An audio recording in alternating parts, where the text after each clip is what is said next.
This error in the translation in Galatians 4:24, this is another Trinitarian, deliberate, perverted, mistranslation. Galatians 4:24. Paul is telling of the allegory between Sarah and Isaac and Hagar and Ishmael. How that the old covenant, the old testament, the old testimony, how that the old testimony of Mount Sinai brought forth bondage to Hagar and her seed. It brought forth bondage to Hagar and her seed, bringing bondage to the seed of Ishmael. This word bondage here in Galatians chapter 24, in Galatians 4:24, this is truly the correct word. But if you look down here at verse 25, this word bondage that was used by the Trinitarians, this is a different Greek word in the manuscripts that is connected to Jerusalem in the allegory. The translators didn't think it was very important to tell you that. The verse and the meaning and the context of this verse was not something that Trinitarians, it's not something they liked. The Trinitarian religion was built upon a foundation of hatred for the Hebrew culture, hatred, the idea of a Jewish people, hatred. In the Trinitarian system, the idea of Jewish people in the Trinitarian world is a most detestation, the very most detestation that can possibly be felt by a human being for another person, for another people, is the detestation that Trinitarians have felt for the idea of a Jewish homeland in Israel. If you notice up here the Greek word doulia, meaning bondage, meaning bondage. The meaning of the word bondage is bondage to evil, bondage to, and slavery to Satan, slavery to sin and death, bondage to bad and evil things all throughout the New Testament. It is nothing but bad, nothing good ever, never in the Bible. This Greek word doulia is serving Satan. Basically, doulia in the Bible, the Greek word is the word bondage. Someone is serving evil darkness, slavery to sin, under the power of Satan, satanic influence. With the Trinitarian translators, they decided to ascribe the same word to the seed of Sarah in verse 25. Because the Trinitarians believe that the Jews should be castigated as slaves in bondage to Satan. The Jews, just like Ishmael's seed. This is the foundational core, the ideology of the Catholic, Protestant, Trinitarian religion. Trinitarians who consider the Jews in the Old Testament law to be in the same category as that of Islam and of the Quran. The Quran. But they, the Trinitarians, did not have a single New Testament translation of the Greek manuscripts, a New Testament translation, until the mid-1500s. Think of it. There was not even a single completed New Testament translation of the Bible until just around 500 years ago. Think of it. The Trinitarians waited until nearly 2,000 years. They waited until the mid-1500s. Think of it. 2,000. They waited until around the mid-1500s just to make the Bible available in another language as a complete New Testament format translated into another language.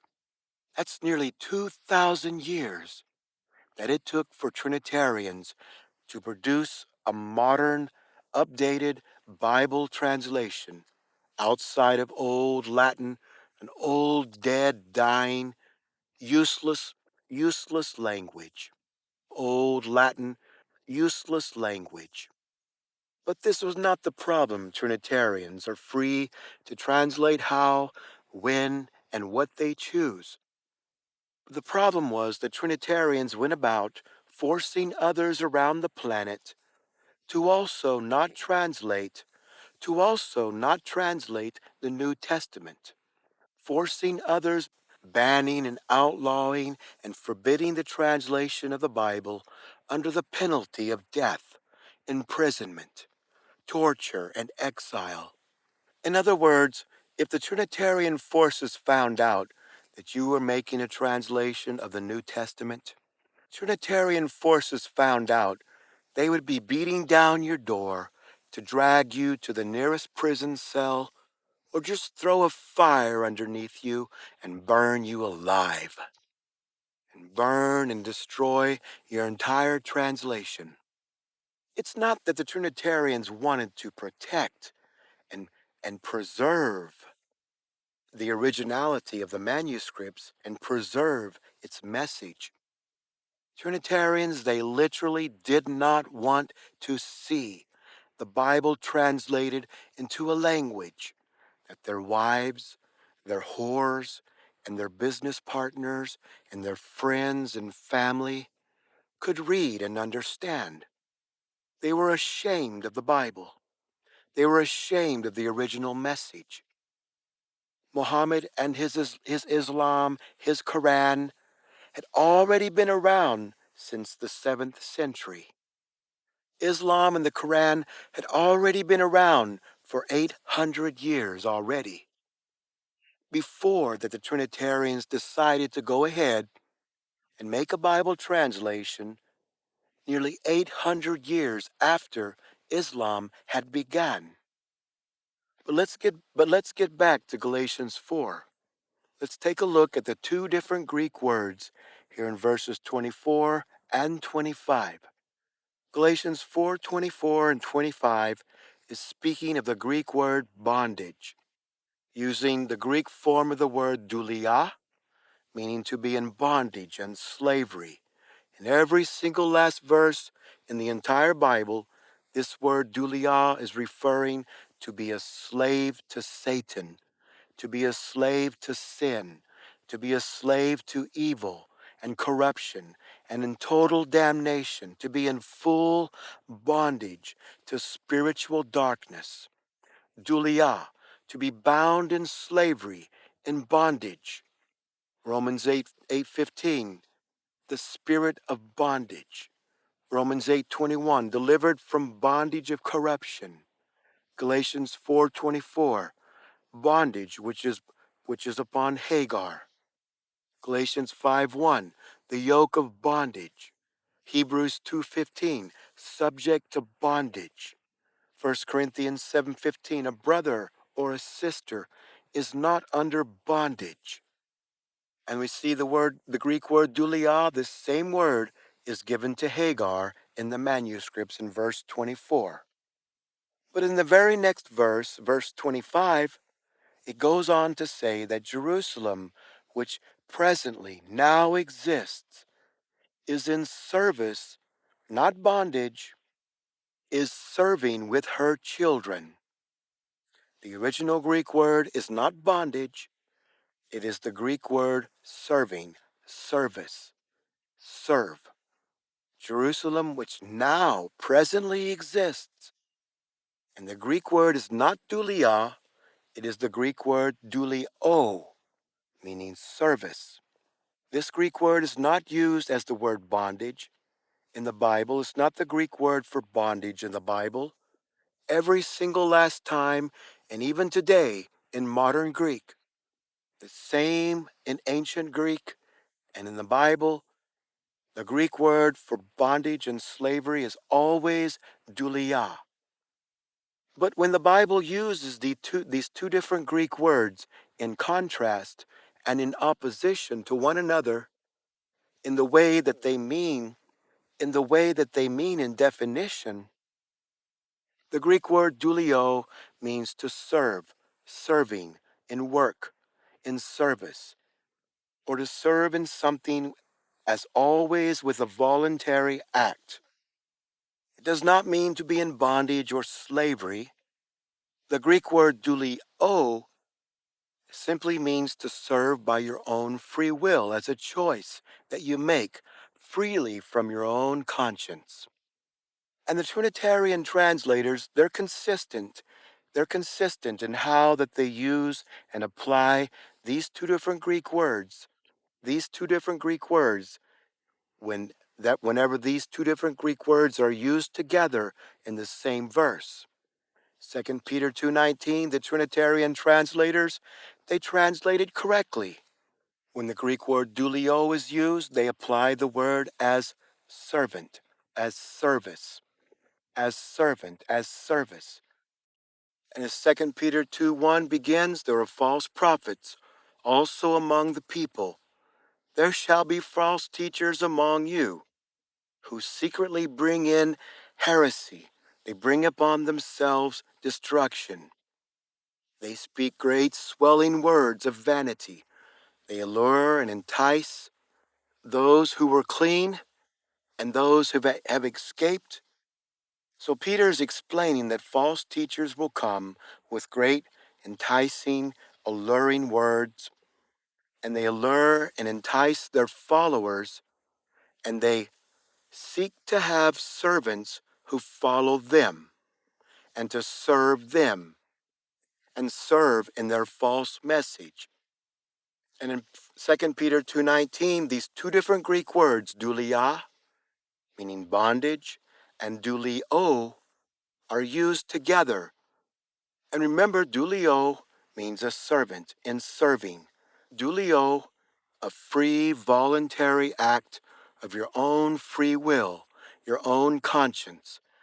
Douleo, serving a basic servant, a worker, not someone in bondage, not enslaved, not trapped and bound, but serving someone or something of their own free will, with themselves making a free choice to be a douleo, a servant, freely following, freely making a conscious decision based upon their own decisions. And doulia means to be bound in bondage, completely lost, all freedom is gone, no self-will, no control, overtaken, and no longer a servant, no longer serving with the conscience, decision, in free will, but in total slavery to their own destruction. All control is non-existent. This is the difference that we see in the passage of 2 Peter 2, where the Greek word servant, service, and the Greek word bondage is used. These two different Greek words, douleo and doulia. And the Trinitarian translators, they correctly translate service, service, a servant, and bondage. Verse 19, freely, liberally, they make promises to the servants, to the douleo. We see here the servants are douleo, they are serving, following in service.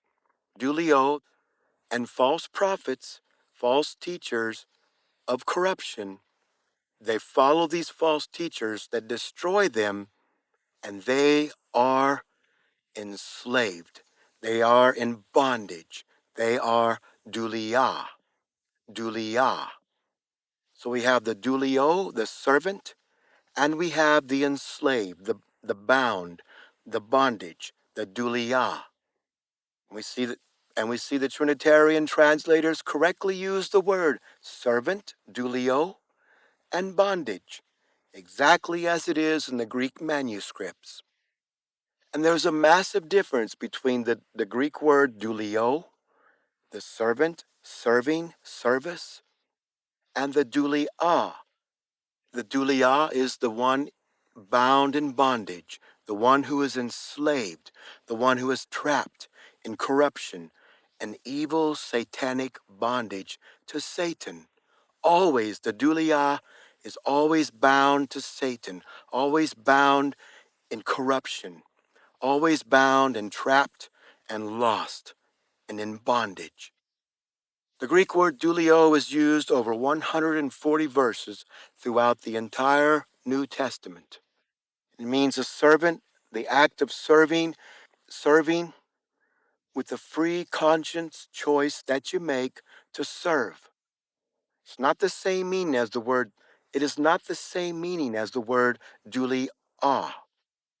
So when we read the Trinitarian translation that says in Galatians 4:24, the Mount Sinai testimony, the Mount Sinai testament, brought forth dulia, bondage to Hagar, and then verse 25, the Greek word is doulio, Jerusalem, which presently now exists today, and is in bondage with her children.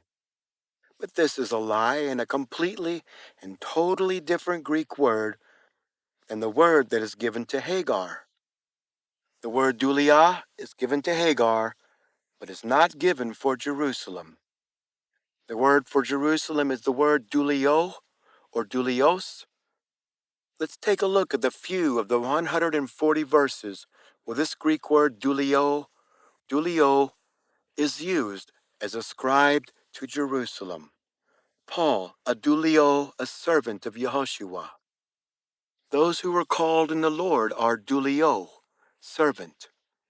We preach as doulios, as servants for Yehoshua. Should not I be the doulio, the servant of Christ? Doulio of Christ, doing the will of God. Paul and Timotheus, the doulio, the servant of Yehoshua. Yehoshua took upon himself the form of a doulio, a servant. Revelations 5:3, James 1:1, 2 Peter 1:1, Jude 1:1, Revelation 1:1, Titus 1:1, Colossians 4:12, the doulio, the servant of Christ. Revelations 1:1, the revelation of Yehoshua the anointing, shown unto his doulios, his servants. Jezebel seduced the Lord's doulios, the servants. We seal the doulios, the servants of God. The mystery of God hath declared unto his doulios, his servants, the prophets. Give reward unto thy doulios, the prophets, and to the saints. God has avenged the blood of his doulios. Good doulios servant, his servants shall serve him. The Lord God of the holy prophets, the Lord sent his angel to show unto his doulios, his servants. Well done, thou good and faithful doulio, servant. Therefore the kingdom of heaven is like a king who took account of his doulios, his servants. The servants fell down and worshipped the Lord, the doulio. Whoever is chief among you, let him be your doulio, your servant. Servants, doulio, were called to the wedding. Who then is a faithful and wise doulio, servant? Blessed are the doulios, the servants, who serve the Lord, who the Lord will find watching. Blessed are those doulios. Blessed are those doulios, servants. Blessed is that doulios, servant. The Lord said unto the doulio, the servant, just exactly like in Galatians 4, Jerusalem, which now exists today, and is in doulio, service with her children. You turn to God from idols to doulio, to service, to serving God. We should serve in newness of spirit. You cannot serve God and mammon, doulio. Service, do service, do service without strife and jealousy and envy and anger. Do service, doulio, do service, doulio. Ye are the doulio of the Lord. Timotheus, a doulio with Paul in the gospel. With good will doing service, doulio. Serve one another, doulio. Serve the Lord, doulio. Serve the Lord, douleo. Serve Christ, douleo. Douleo to the Lord, service to the Lord. I serve the law of God, serve in newness of spirit, douleo to the Lord. Many years do I douleo, serve you.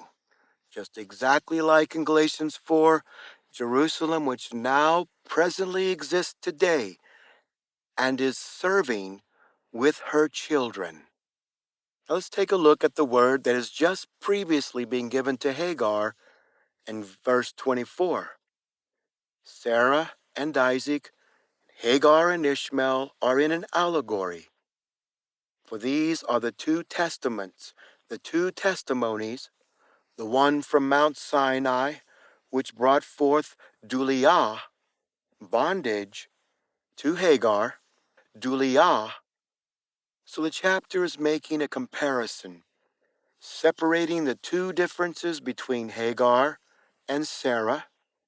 But the Trinitarians, they changed this word Dulio, applied to Jerusalem, applied to Sarah, and they changed the verse to say, Jerusalem, which now is and is in bondage with her children. But the Greek word bondage, dulia, is not used. The same word dulia applied to Hagar is not the same word dulio applied to Jerusalem. As we see in Romans 8:15, dulia, you have not received the spirit of bondage, the bondage of corruption. Dulia, be not entangled with the yoke of bondage, dulia, and deliver them who through fear of death were all their lifetime subject to bondage, to dulia, dulia. There is a huge, huge difference in the Bible between the meaning of the term bondage, dulia, and the meaning of the term service, or to serve, which is dulio. Trinitarian translators take two different words that are used differently in the rest of the translation, and they attempt to use these two different Greek words and apply the same exact meaning in the same way to classify Hagar and Sarah as both under bondage. And Paul makes it very clear, using the correct Greek word to say that Jerusalem, which now is Jerusalem, who now presently exists, now, today, presently exist, compared to Hagar and the Ishmaelites. Hagar and the Ishmaelites do not presently exist. The Ishmaelites no longer existed at the time of Paul.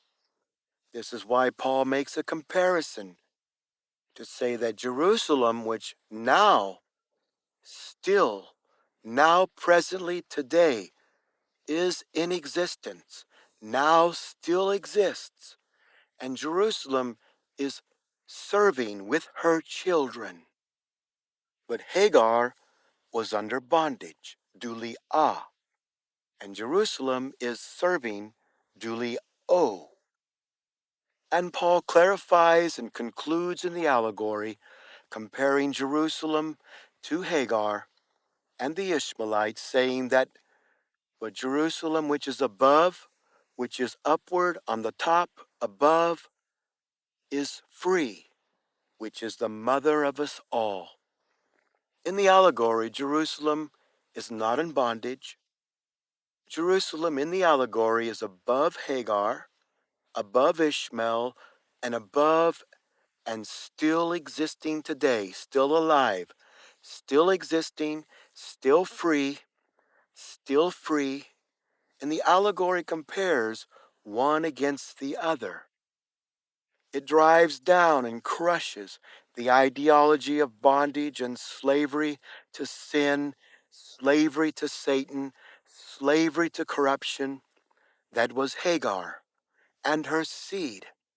And it lifts and it lifts up and it lifts up and it lifts up Jerusalem as the victor and is the opposing winner in the comparable allegory.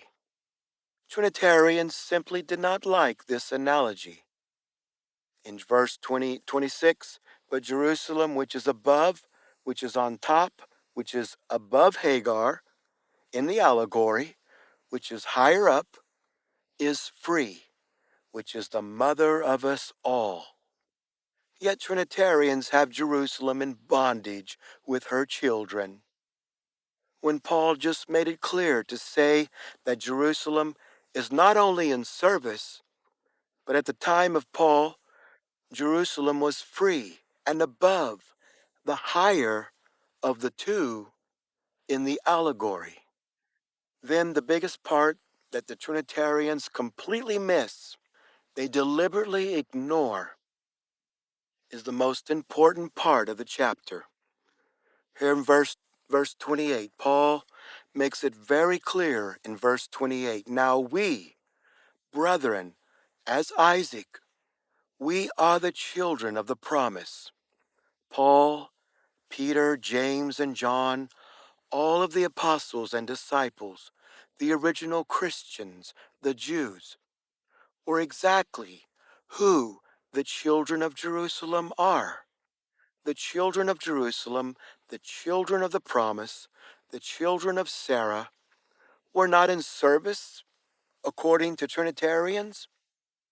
Paul was not in service to God. Paul says, now we, as Isaac, we are the children of the promise. We are the children.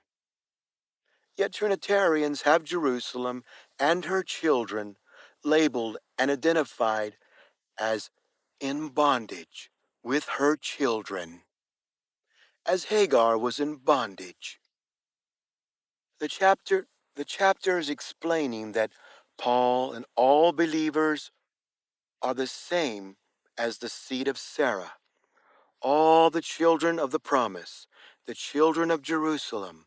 Paul is identifying himself as the child of Jerusalem.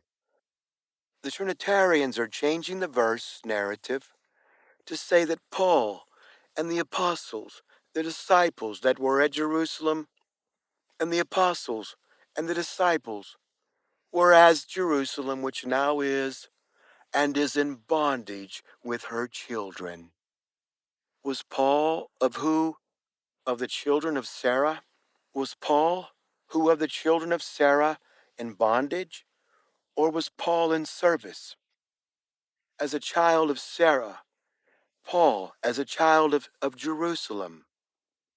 Bondage is never used to describe the servants of Yehoshua, unless we are reading from a Trinitarian mistranslation. And this word, meaning bondage given to Hagar, always refers to bondage to evil, bondage to sin, bondage to death, bondage to corruption, and to the devil. Every single last time in the entire Bible, in the entire translation, without a single exception. Always. At one time, the Trinitarians, they changed this to say the seed of Sarah, the children of Jerusalem, the very first Christians, the very disciples, and the servants and apostles of Yehoshua. Trinitarians have literally changed the Bible to place Paul, to place the servants of Yehoshua, as labeled as the children of Jerusalem, the children of Sarah. Jerusalem is now in bondage with her children. And then Paul, in the very last verse, he repeats this again. In verse 31, Paul repeats his message. So then, brethren, we are not children of the bondwoman, but of the free. Yet Trinitarians change it to say that in verse 25, Jerusalem, which now is and is in bondage with her children.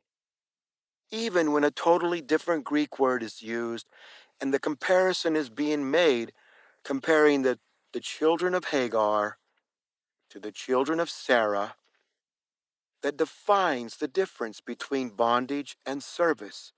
in the most clear and explainable and contextable and descriptive way possible. The Greek word doulia is not used for Sarah's children, but is used for the children of Hagar. The opposite Greek word doulio, which means the idea of service, is applied to the children of Jerusalem, to the children of Sarah. And then Paul in verse 28, and then Paul in verse 28 makes it even clearer, saying that we brethren, as Isaac, we are the children of the promise. Paul, Peter, James, and John, all the apostles, the disciples, the original Christian Jews, were exactly and who the children of Jerusalem are.